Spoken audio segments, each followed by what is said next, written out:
Salut, moi c'est Salim.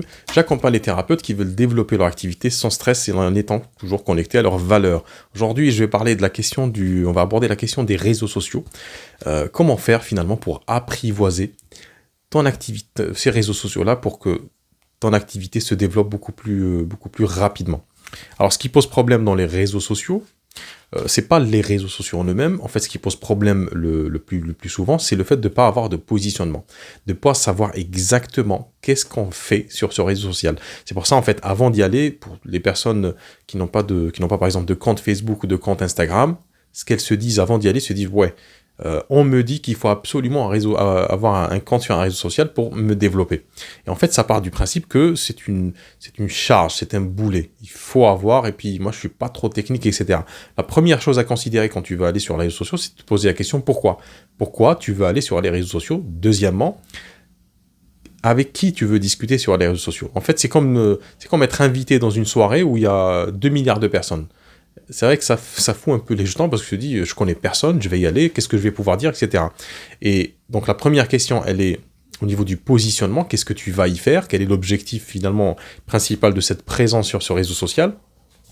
La deuxième aussi contrainte que tu as, c'est au niveau de la technique, tu dis, ok, c'est bien, il faut que j'aille sur les réseaux sociaux parce qu'apparemment, il y a mes clients là-bas, il y a mes consultants. Mais comment je gère techniquement ce truc-là, ce machin? C'est-à-dire, Facebook existe depuis 20 ans. Est-ce qu'il me faut 20 ans d'expérience pour pouvoir maîtriser ces réseaux sociaux?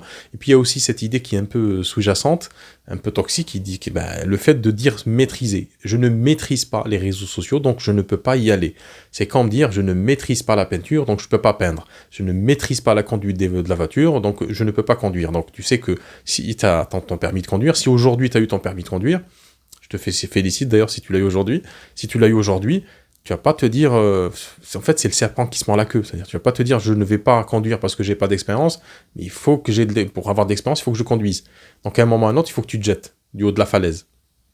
Alors, heureusement pour toi, c'est pas une falaise, les réseaux sociaux. Donc première chose, donc ton objectif, qu'est-ce que tu fous là-bas?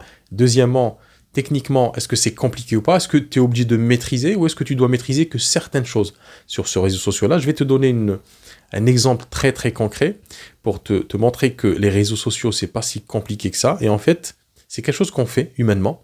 Depuis qu'on est né, en fait, on baigne dans un réseau social. Alors, c'est pas numérique, c'est le réseau social de la vie de tous les jours. C'est-à-dire que tu dois être en interaction avec du monde, et tu dois créer du lien. Donc, réseau social, il y a deux mots dans réseau social. Il y a réseau, et puis il y a social. Réseau, se connecter aux autres. Social, créer du lien. Donc, c'est quelque chose, je pense, en tant que personne, tu sais parfaitement faire dans la vie de tous les jours.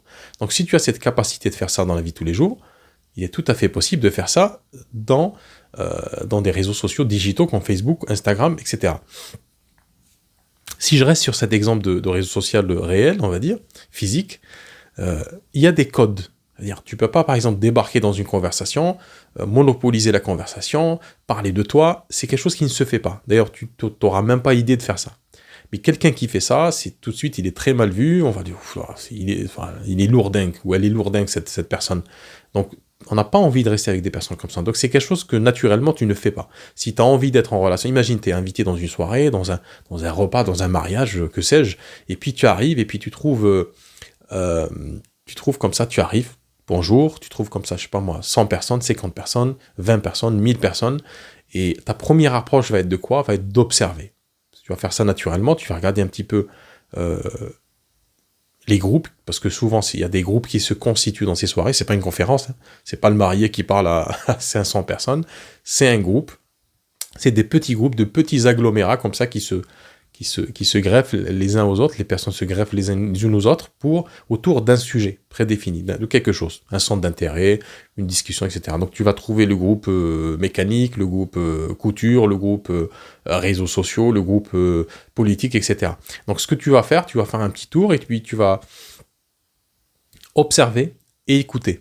Et à un moment, tu vas tomber sur un groupe avec lequel dont le sujet t'intéresse, donc tu vas te greffer. Au début, tu vas rien dire, tu vas bonjour, etc., ça va et tout, et puis tu vas écouter, et à un moment, tu vas prendre part à la conversation par petites touches, tout doucement, et tu vas rentrer, tout doucement, et tu vas échanger avec les gens, tu vas questionner, ah, c'est intéressant ce que tu as dit ici, est-ce que tu peux développer?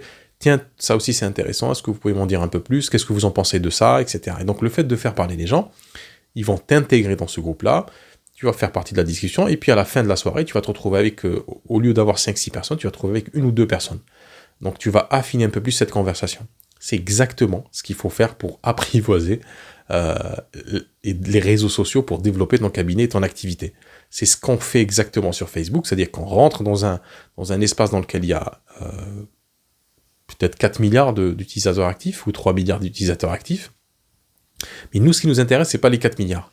Et si tu habites en France, il y a 65 millions à peu près d'habitants en France, tu vas pas parler avec 65 millions d'habitants, tu vas te connecter avec des personnes qui ont les mêmes intérêts que toi, et les mêmes intérêts que porte ton cabinet, et surtout, les mêmes intérêts que porte ton positionnement, c'est-à-dire ton objectif, tes valeurs, ta singularité, qui tu es, qu'est-ce que tu fais, comment tu le fais, comment tu aimes le faire, c'est-à-dire quelle est ta perspective sur la vie, quelle est ta perspective sur la transformation, sur le changement, sur comment résoudre ces problèmes, comment résoudre ces problèmes et les problèmes des autres, etc. Et tu vas t'aider avec ton outil thérapeutique. Maintenant, sur Facebook, tu vas un peu moins parler de ton outil thérapeutique et beaucoup plus parler des gens, comme tu ferais en soirée.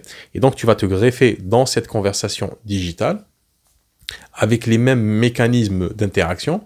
Et tout doucement, tu vas créer du lien avec des personnes, et in fine, ces personnes-là. D'ailleurs, comme dans la fameuse soirée dont je t'ai parlé, à un moment, si tu rentres dans une conversation, on parle par exemple de changement de vie, de divorce, de rupture, de relations, d'enfants, etc. À la fin de la soirée, ce groupe-là va remarquer que tu as une compétence dans ces choses-là, et puis il va y avoir 1 ou 2 personnes qui vont venir te voir, ils vont te dire, écoute, c'est intéressant ce que tu as dit, est-ce que tu peux m'en dire plus, qu'est-ce que tu fais? Et c'est là où tu vas développer, tu vas faire croître une relation beaucoup plus proche. Et c'est exactement ce qu'on fait sur les réseaux sociaux. Donc, si tu veux te développer et apprivoiser les réseaux sociaux, notamment Facebook, Instagram, pour développer ton activité, pense à cette soirée-là, pense à ce que tu fais déjà dans la vie de tous les jours. Maintenant, il y a une chose qui va peut-être te manquer, c'est comme ton permis de conduire, c'est un permis de conduire sur les réseaux sociaux, en fait c'est d'observer et de voir quelles sont les façons avec lesquelles on aborde les gens sur Facebook, parce que les rapports sont humains, hein, toujours, mais sont beaucoup plus accélérés, c'est-à-dire qu'on peut virer une personne, on peut accepter une personne, on peut discuter instantanément avec une personne, donc le temps est un peu distordu, il est un peu différent sur Facebook et sur Instagram, parce qu'on est sur Internet, donc la personne peut discuter avec toi, ensuite aller faire, aller faire des crêpes, ensuite revenir, etc. C'est pas du tout comme dans une conversation dans le monde réel, où la personne, elle peut pas se barrer en plein milieu d'une conversation, dans un mariage ou dans un banquet pour te dire, excuse-moi, je vais aller faire des crêpes. Non, elle fait pas de crêpes, elle reste avec toi et puis elle discute. Si elle veut faire des crêpes, elle rentre chez elle. Donc là, le temps il est un peu différent. Donc si tu vois que par exemple, tu diffuses du contenu, de l'information, vidéo, texte, etc., et qu'il n'y a pas beaucoup d'interaction au début, faut pas trop t'en faire, parce que les gens, ils écoutent, mais ils sont pas, c'est pas comme dans la vie de tous les jours où ils sont là physiquement, tu les vois t'écouter. Là, ils sont là, mais tu ne les vois pas. Donc, jamais désespérer sur ce point-là. Donc, avoir un objectif, déjà avoir un positionnement, savoir réellement qui tu es, qu'est-ce que tu fais, qu'est-ce que tu aimerais faire dans cette activité-là, dans ton cabinet, profondément, vers quoi tu veux amener les gens, ces personnes que tu vas accompagner, et ensuite, quel type de réseau social tu vas y être.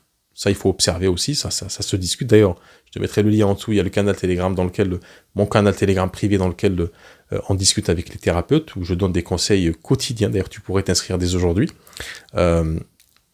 Et donc, c'est un groupe, d'ailleurs, de discussion. C'est un espace réseau social, entre guillemets, dans lequel on discute entre gens de bonnes intentions. Et donc, premièrement, quelles sont tes valeurs, quel est ton positionnement. 2, sur quel réseau social tu veux être. 3, comment ça fonctionne, quelles sont les modalités de fonctionnement, tu vas observer comment ça se passe. Et puis, 4, important, n'oublie jamais, c'est-à-dire évite au maximum de te déconnecter de tes valeurs.